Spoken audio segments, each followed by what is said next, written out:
Hey guys, what's up? It's your girl, GhostStories, and I'm back with a whole new podcast episode. Spooky season has been here for a little while now. It's honestly surprising that I've gone this long without doing any spooky episodes yet, but we're doing our first one today. I'm just going to be chilling, maxing, relaxing, and reading you some spooky stories. I think all of these are from r/GhostStories or from r/TrueGhostStories. So that is where I got all of these. I tried to compile a good mix. Most of them are just like straight up spooky. So if you are here for the vibes, you want to just chill, hang out, and listen to some spooky stories to get you into the mood for the season, then definitely stick around. Before I jump in, don't forget to follow, subscribe, listen, you know, whatever the term is on the platform that you are on. Don't forget to hit that button to make sure you are notified every time I upload a new episode and you're along for the ride. I am typically a podcast that is dedicated to the girlies in their 20s that are looking to reach all of their goals and they're looking for someone to do that with. So if you want all the tips and tricks and you want a community of girlies that can help you and support you, then you are in the right place. We are currently working on trying to get to 1,000 subscribers on YouTube. So if you want to be a part of that, definitely subscribe and then comment #GalWithGoals and I will respond to everybody who does that. So with all of that out of the way, let's go ahead and jump on into today's episode. I'm GhostStories and you're listening to That Girl the Podcast. Grab a beverage of choice and settle in, because the new episode is starting now. If you see anybody running and jumping around, it's definitely my dogs. Obviously, Evie is behind me, but then Luna is running around the house. He has had a very big weekend, so he's a little overstimulated. There's a lot going on for him right now. So he is just doing his thing, but yeah. Before I jump in, I do want to give you a disclaimer. Obviously with these spooky stories, that means there's going to be talks of death. There is some that include suicide and other triggering factors. I think those are the only main ones that are talked about, but I did want to go ahead and give you that warning. To get us started, this one is from r/TrueGhostStories, and it says, "A series of my own scary experiences and some I witnessed." Then there's only one that they listed, and it's quite a long one, but it's really good, so we're going to start off with that one. So it starts, "This one I vaguely remember, but I know I was 6 to 7 at the time. I live in a province somewhere in the Philippines, and Philippines is very well known for some scary things. My parents decided one Friday night that tomorrow we'll visit my grandparents, and they live in a small town that barely has any neighbors. They have a corn and coconut farm there. The next day we got packing for that 1-hour trip. We packed a good 2 days worth of clothes and brought some food and snacks. My grandparents love having us because they get lonely on the farm. My grandfather has an old motorcycle that he uses to ride around the farm to survey if the crops or produce are ready to harvest. He brought me with him one of the days of our visit. I was happy because as an only child, my parents were very protective of me. So we rode around while my Lolo, which is what they call their grandfather, points at some crops and tells me about it. I was ecstatic. At some point, Lolo stopped the motorcycle to go to the bathroom. He let me down from the front of the motorcycle and told me not to move. I don't know what came over me, but I disobeyed my Lolo and silently walked away from him, hiding behind a big mango tree. I was giggling, excited about my plan, but I felt my arm hair stand when I heard Lolo's motorcycle engine roar and take off. In my mind, I was asking if my Lolo also pulled jokes on me. Did he leave me? Forget me? That was what my poor 6 to 7-year-old mind was thinking as I came out from my hiding spot. All I saw was the back of the motorcycle as he took a left turn, and I was alone. Left alone in the middle of the farm with zero idea how to get back. I started crying as I walked aimlessly. The birds mocked my crying like they were teasing me. I shouted for my mom as if they could hear me. We were a good 20 minutes away from home, and there were no neighbors for another half a mile. I was afraid. That was until 3 women dressed in a traditional Filipino dress approached me. They were beautiful, a real Filipino beauty standard. I remember one of them handing me a banana leaf covered in candy in an attempt to stop my crying. I was mesmerized. As one, I never saw people wearing traditional clothing before, and 2, their smile was like a ray of sunshine in early morning. I felt warm and secure at that time. I remember one of them asking me to hold their hand with a smile on her face. They were urging me to go with them. I was about to when someone roughly pulled me from my collar and pulled me away from the woman. It was my grandmother's brother. He was equipped with a machete for coconuts. He was glaring at the woman, but still respectfully took his hat off and gave a silent nod at them. My eyes went from him to the 3 women back and forth. I was confused. The child has parents to take care of her. You can go, he said sternly. The woman only stared at him as he slowly walked back, pulling me with him. After a good 10 meters distance, Grandma's brother picked me up, turned, and carried me towards a path leading to somewhere. Eyes up front and don't look back, he instructed. Albeit confused, I did what I was told. 10 paces after, I heard my parents' voice shouting my name. I was close to home. I was so close to home. Now my confusion grew even more. If I was this close to home, then why didn't I hear my parents earlier? They blocked your hearing. They want you to only hear them, is what he said when we neared our home. My parents ran from our left when they saw us, their face washed with relief. They thanked Grandma's brother, who just nodded and left. It was 5 years later that they explained to me what and who those women were. They were called the Tres Marias. They were said to be women of 1800s who lost their children to the war and killed themselves out of grief. My parents said that the woman always wears a traditional clothing and isolate children from their parents or guardians to make them their own. They coaxed children with their sweet smile and sense of security. They said that that day, Grandpa was hypnotized and forgot about me. Only when he arrived home did he remember I was with him. If Grandma's brother didn't find me that day, I could have vanished forever and would have never been found. That is a spooky one to start off with. That's especially as a child, I can't imagine how scary that must have been. Because one, not only are you lost, but two, who are these women? Three, you're so confused. I'm spooked. That is definitely a good one to start off with. The next one we are going to talk about is called My Haunted House in Rota, Spain. I hope I pronounced that correctly. When I was stationed at the naval base in Rota, Spain from 2016 to 2018, I lived off base in a house that was much older than I realized. The oldest building in the area is the Castle of the Moon, built in the 13th century. So yeah, history runs deep there. The house I lived in always felt cold and draining, and from day one I suspected it might be haunted. My landlord even admitted they avoided going in unless absolutely necessary, which should have been a red flag, but I didn't think much of it at the time. At first, it was small stuff. Random noises coming from rooms no one was in, things being moved around, cold spots that never went away, even in the summer heat. It was weird, but I wasn't too freaked out until one day I invited a buddy over. He brought his dog, but the dog refused to step foot inside. We laughed it off, but I couldn't shake the feeling that something wasn't right. While giving my friend a tour, I left him in the hallway to grab a couple beers. That's when I heard him shout, "Did you just open the basement door?" I hadn't touched it, but he swore he saw the doorknob turn and the door open on its own. At that moment, it hit me. This wasn't all in my head. All those things I brushed off suddenly felt very real. After that, things escalated. Doors I had closed would be open when I returned, chairs would move, and the house would be freezing. One night, I woke up to find all my blankets thrown into the corner of the room. When I went to retrieve them, every hair on my body stood on end, like something was there, watching me. But when I turned around, nothing was there. The worst part? I started feeling drained all the time. I was irritable, exhausted, and burning out at work. I started to suspect that the house, or whatever has been in it, was affecting me in ways I hadn't before. Things really hit a peak after a night out drinking. I came home and decided to confront whatever was haunting me. That night, I woke up to the sound of footsteps coming up the stairs, except the steps didn't stop at the top. They continued up the walls and onto the ceiling. In a panic, I pulled the covers over my head, hoping it would stop. It did. For a while. In the weeks that followed, it was quiet, until the footsteps started again. This time, I had enough. I yelled out, demanding that whatever it was leave me alone. There was silence, and after that, the disturbances seemed to ease up. A few months later, I moved back to the US, but to this day, I still think about that house and the sense of being watched. Even now, thinking back on it sends shivers down my spine. That's so spooky. I know the feeling of living somewhere. I grew up in a haunted house, and I know the feeling of like living somewhere and it draining you, or feeling like the energy of the place is affecting you and getting moody and such. So that is spooky. I don't like that feeling at all. And I'm sorry. I don't want to say I'm sorry you had to go through that, because the experience is like spooky, and I'm sure like, I don't know, I feel like some people like having that experience. Some people don't, but some people do. But it is spooky nonetheless.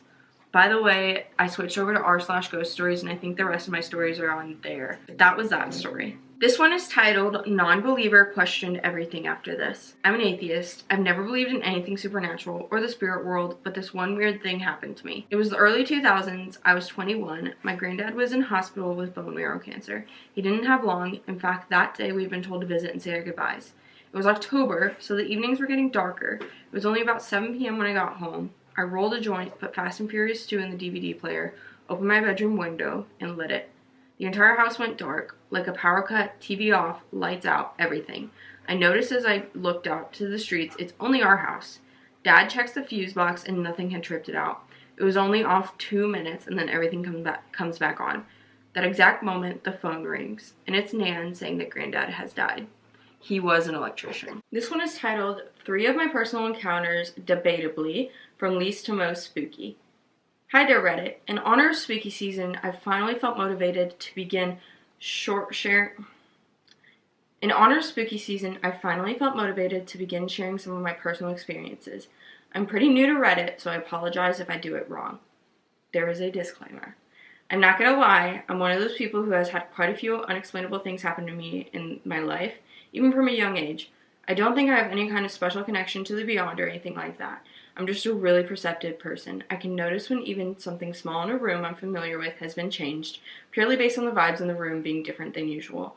I am not one of those people who lies to get attention. I know a few people like that. And if you knew me, you'd know that I don't just ignore weird sounds or write things off as my imagination. I'm hypervigilant, some say paranoid, and will investigate and try to find explanations for the unexplainable. These stories are just a few of the things I have not been able to explain. So these are 3 stories that we'll read that this Redditor has left for us. So the first one is Bathroom Ghost.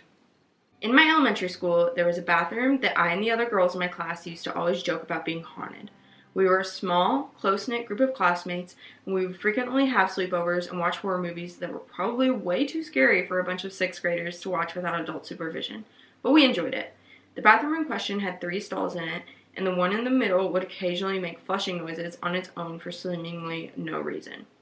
None of us ever really believed it was haunted. It was mostly a joke, and we didn't take it seriously. One day, I had to go to the bathroom in the middle of class, so I was excused and went down there by myself. Let me describe the layout of this bathroom, as it's important to the story. The entrance to the bathroom starts with a heavy wooden door that creaks loudly and has an iconic swooshing sound when it closes. Then you turn around to make your way out from behind the privacy wall, and you get to the part of the bathroom with the sinks, 3 total on a ledge connected to the wall. From there, facing the sinks, you can turn and see the 3 bathroom stalls off to the right, 2 normal and 1 handicapped that are against the back wall parallel to the sinks. Directly in front of the 2 normal bathroom stalls is a blank wall that makes the area in front of the stalls feel narrow, a little like a hallway.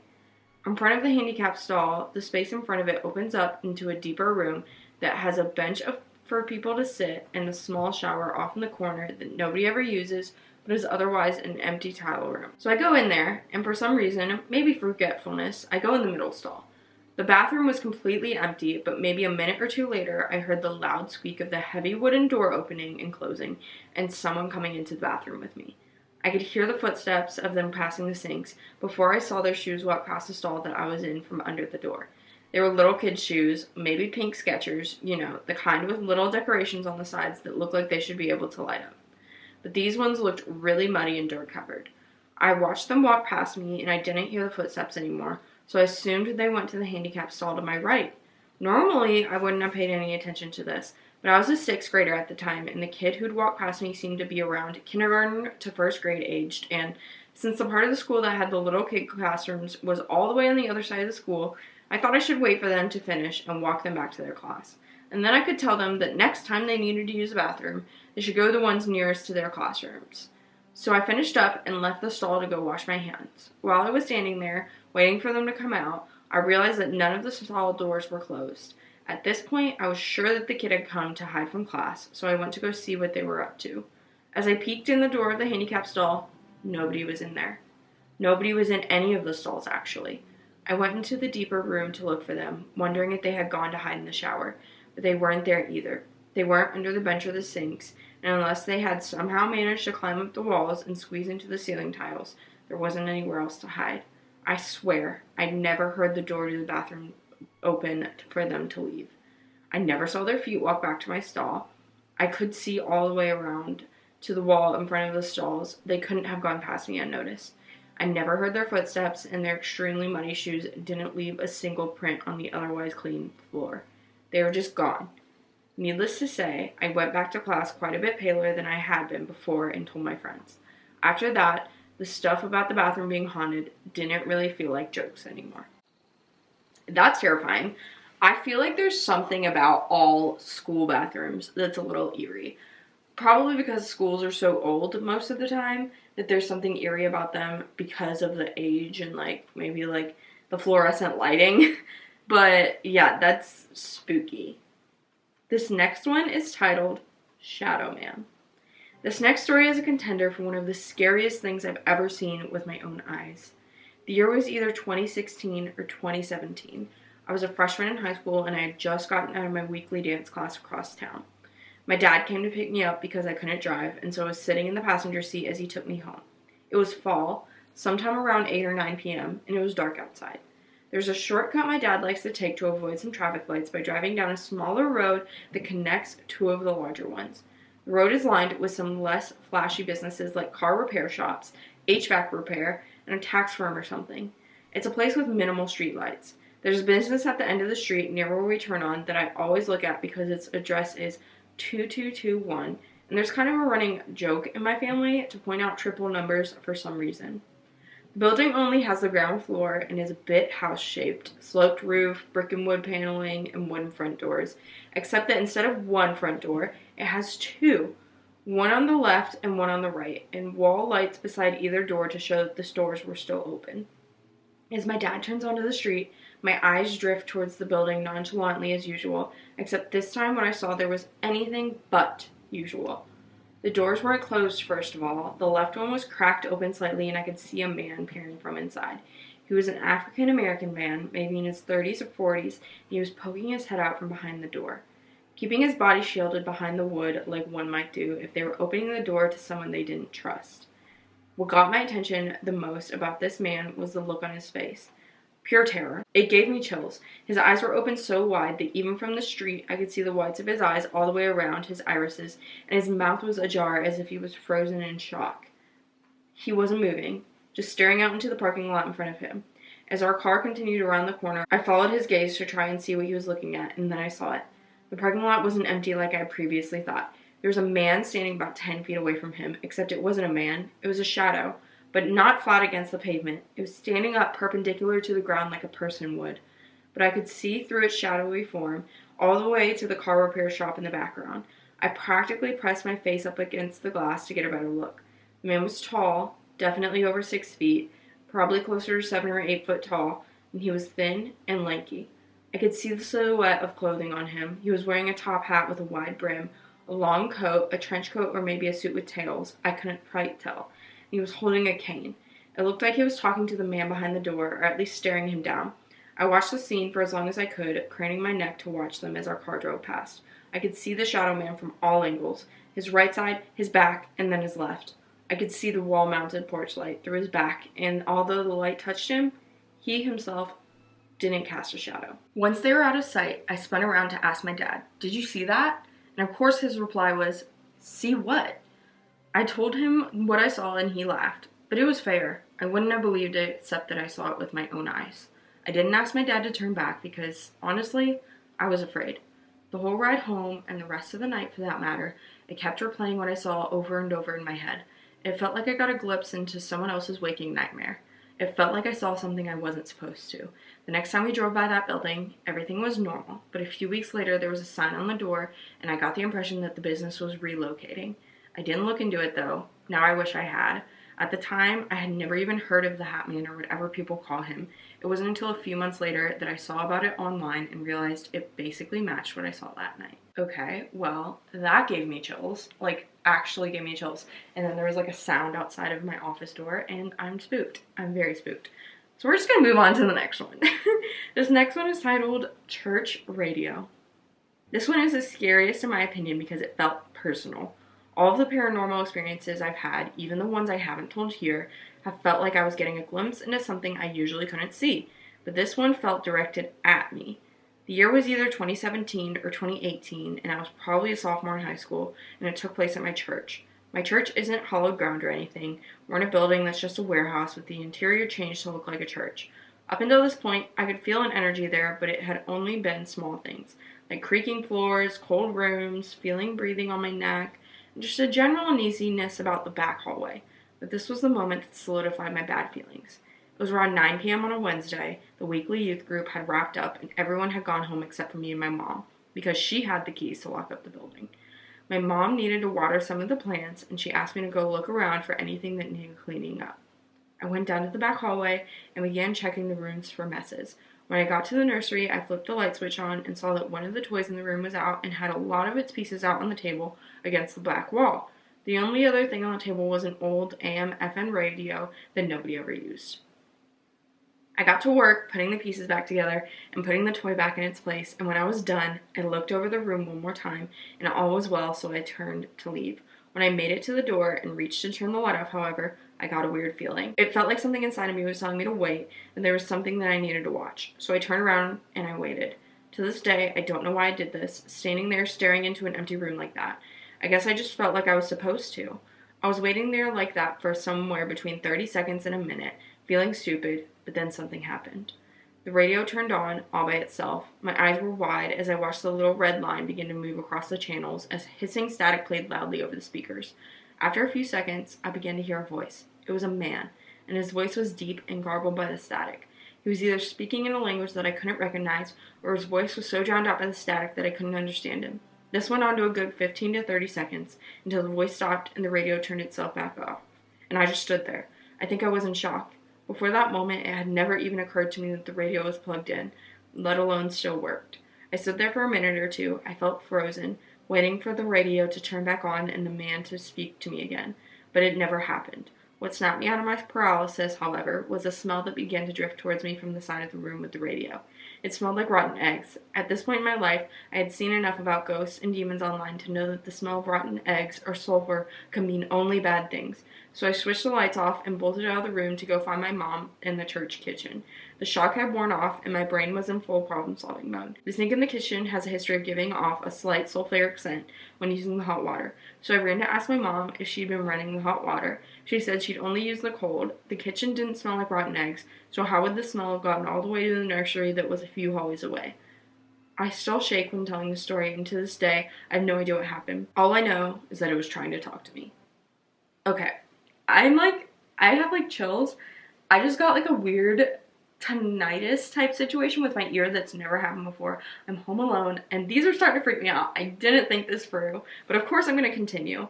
I'm just very spooked. Maybe I'll have to go get myself ice cream or something after this to make myself feel better, because I'm spooked, guys. I am spooked. Oh my god. Ooh, okay. Also, there's nothing that compares to a church at night. I grew up going to church, and fun fact, we would go to Wednesday night church. My mom had a adult group, and they would typically talk after Wednesday night church. They would do the Bible study or whatever while we would go to the kids' church, and then they would talk forever, and they would eventually close out the church, so they'd close the doors or whatever, and I and the other kids would just hang out while my parents talked to all the other parents.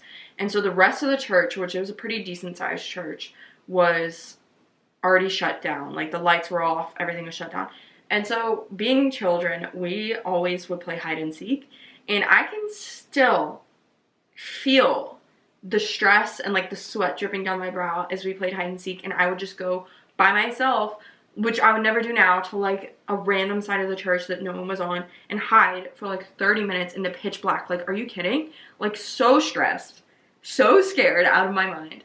And I just did that for funsies until my mom would come and be like, hey guys, time to go. And we'd be like, oh, okay. But they would never find me half the time, and I'd just be hiding. You're kidding. So yeah, I'm spooked.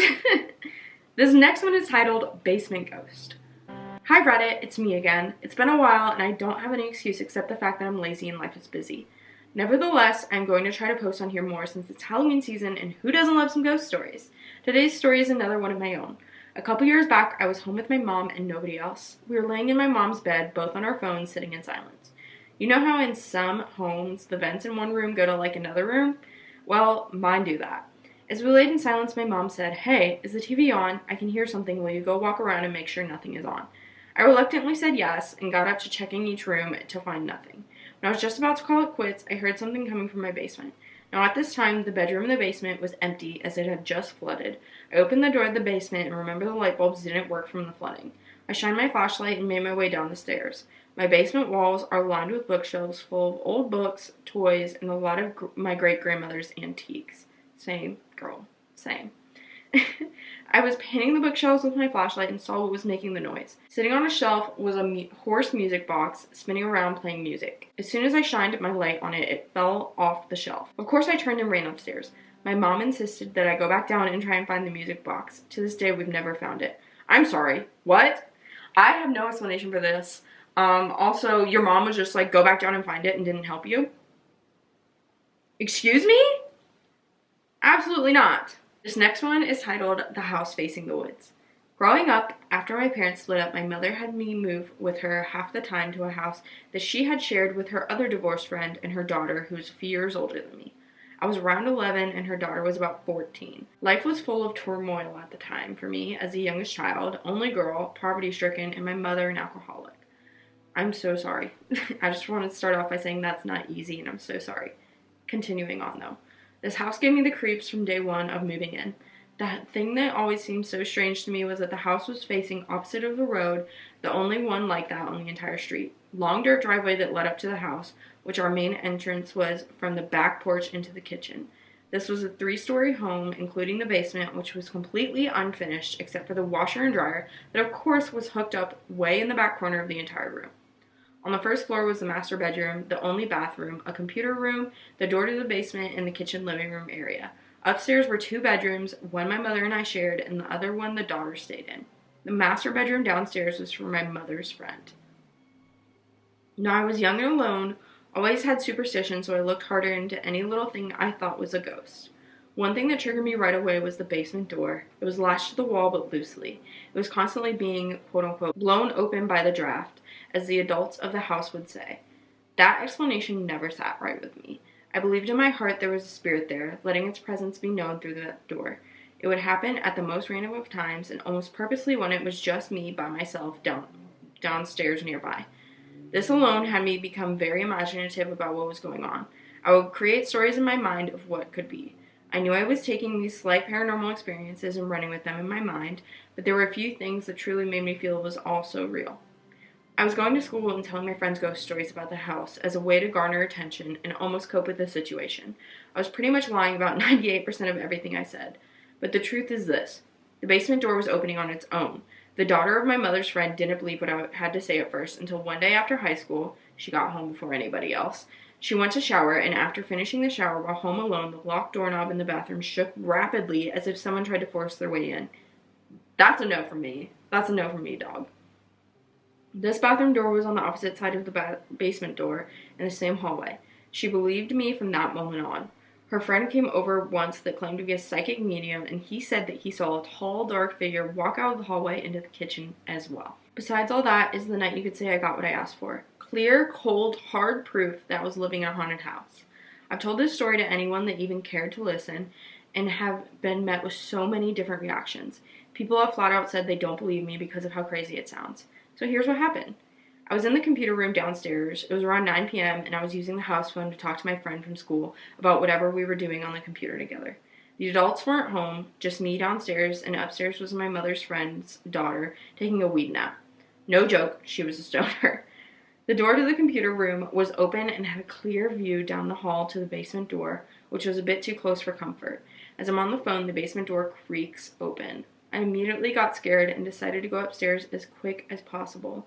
My friend on the phone knew about the situation, but being the bold kids we were, she encouraged me to go back downstairs after a few moments of being upstairs bored without the computer. I agreed to be ballsy and head back downstairs, except my approach is what I believe what warranted what happened next.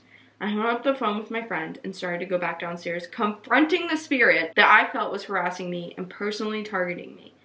At the time, "What Do You Want From Me" from Adam Lambert was big on the radio, so I sang the line, "What do you want from me?" going down the stairs.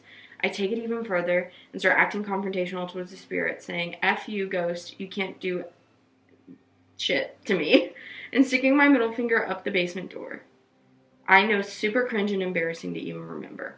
While I'm doing this, I walked around to the kitchen. My back is to the front back door. Keep in mind it's like 9 p.m. at night. The doorbell rings at that exact moment.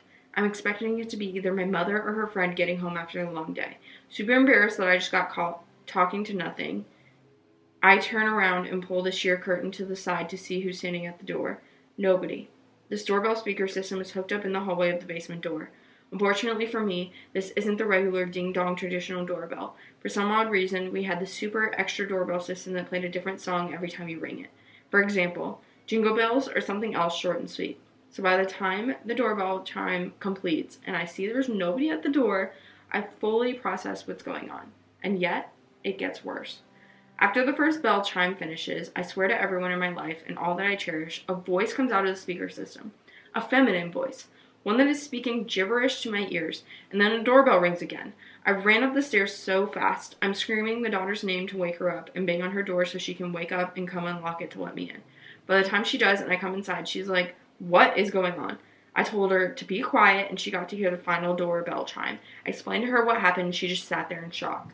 A few other incidents occurred during my time there, but nothing as clear and terrifying as this night. A few months later, my mother and her friend had a huge fight and we moved out. I believe that spirit in that house targeted me and fed off the negativity in my life. I've spoken to a few psychics since becoming an adult, and one psychic in particular brought up this spirit and says she followed me. I believe it may be true. I have a reoccurring dream of a girl locked in the basement, my spirit begging me to save her, not to leave her. I can never forget the experience in that house, and especially not that night. That is so crazy, and I do 100% believe that, like, ghosts and certain things feed off of negative energy, which is why I try to, like, be on a positive vibe for the most part, because I'm scared. And that's just so spooky. I'm so sorry you went through all of that negativity, but I'm glad you're out of it now. This next one is titled Freaked Out and Need Clarity. So this really freaked me out. This experience, as I'm a devout Christian, so don't know a lot about this and never have experienced anything like this before. So I'm sitting in my new home in my room doing diamond art, and all of a sudden, as clear as anything, I hear my son call mommy. It was his voice. What's freaking me out is he's already left for school in his taxi over 1 hour before I heard it. I'm really freaked out as I know it was his voice. I immediately turned around to where the voice was coming from and nothing was there. I stupidly called out, "Yes," and now I'm thinking I shouldn't have done that. I do believe in the paranormal and afterlife, but I'm still freaked out. Any advice, please? Could this be a spirit? And if so, what is it? A good or bad one? I'm not scared, just freaked out. Yeah, so that sounds like a mimic. I would ignore it. Definitely have the house cleansed is the best way to go about this. But yeah, sounds like a mimic. Spooky ooky. And it's okay, in my opinion, it's okay to be a Christian and still believe in all these things, because, I mean, I do. And I think that if you, like, believe in demons, you also have to believe in angels. And I'm not going to get into the whole big thing, but I think that there's definitely more out there in other dimensions than what we see. And yeah. Alright. This very last one is titled, Lived in a Haunted House for 3 years and Only Remember 7 months. As a kid of about 9 years old, my mom moved my brother into this house that was very close to our school at the time. I spoke to my mom about this house one day, reminiscing on our time there, and I said by the end of it, "I'm so glad we only lived there for 7 months." My mom, shocked and confused, explained we lived in that house for 3 years. For the life of me, I can't recall more than 7 months. These are the things that I do remember. 1. There was a gray Persian cat that kept coming into the house even though all windows and doors were closed. You would let it out, and as soon as you turn around, it would be behind you, always just staring. I have a photo of this cat. 2. The room I share with my brother was always icy cold, even colder at night, so we couldn't sleep in there and slept next to my mom. 3. Every morning you would hear pots stir in the kitchen sink. My mom always said not to go in the kitchen when it happens. But one time I did and saw a black figure just standing by the sink. 4.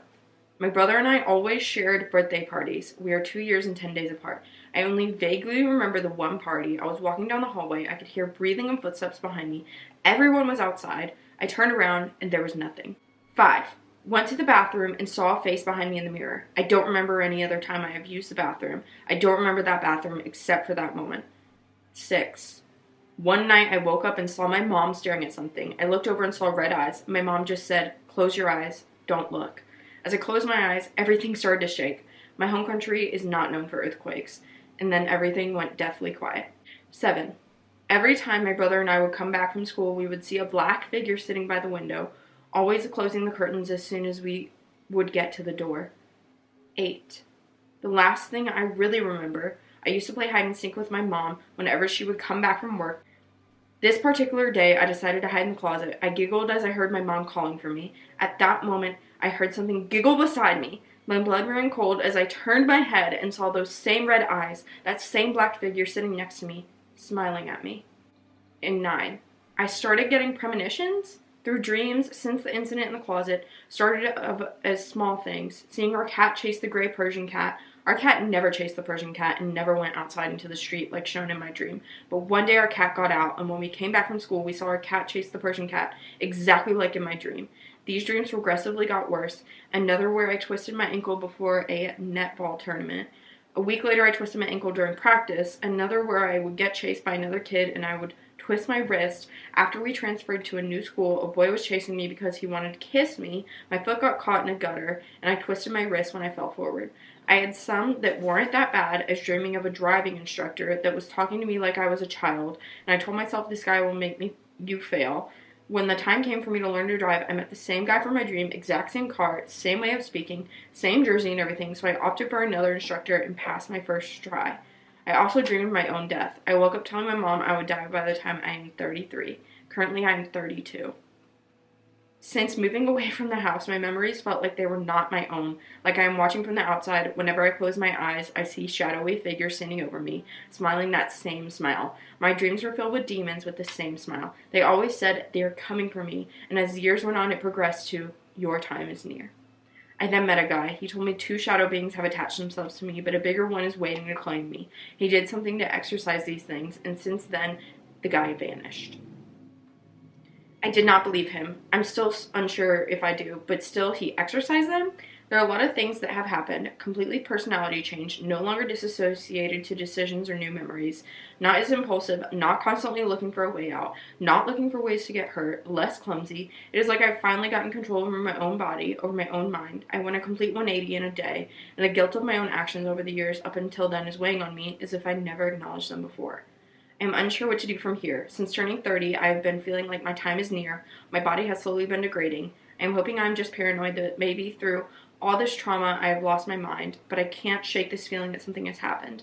Sorry for the long post. If you made it to this point, thank you for your time. I just really wanted to share with someone. That is so scary, and I really urge you to go talk to someone else, whether it's, like a priest or a psychic medium, someone who is not going to scam you, has proven history, because that is so scary, and I don't want you to have to continue to feel that way. Even though you're probably never going to see this, I'm still going to put that out there in the event that you do. So that is the last and quite possibly the scariest one that we are ending on. If you guys want to read more stories like this, I got all of them from r/GhostStories. Let me know if you want me to do more spooky episodes like this, and I definitely will. Obviously, it's spooky season, so I'm going to try and get some more out. Maybe I'll do a couple extra bonus ones if you guys really want more like this. But I have kind of a passion for like spooky things. I've always been very sensitive to them, so I love doing episodes like this. I look forward to spooky season every year. So yeah, I hope you guys enjoyed. Don't forget to follow, comment, like. Engagement is free. It takes about 2 seconds, and it's an easy, amazing way to help out the podcast. Don't forget to subscribe and comment #GalWithGoals if you want to join the group of girlies. But I love you guys so much, and I will see you in my next podcast episode. Stay spooky, guys. I love you so much. Bye.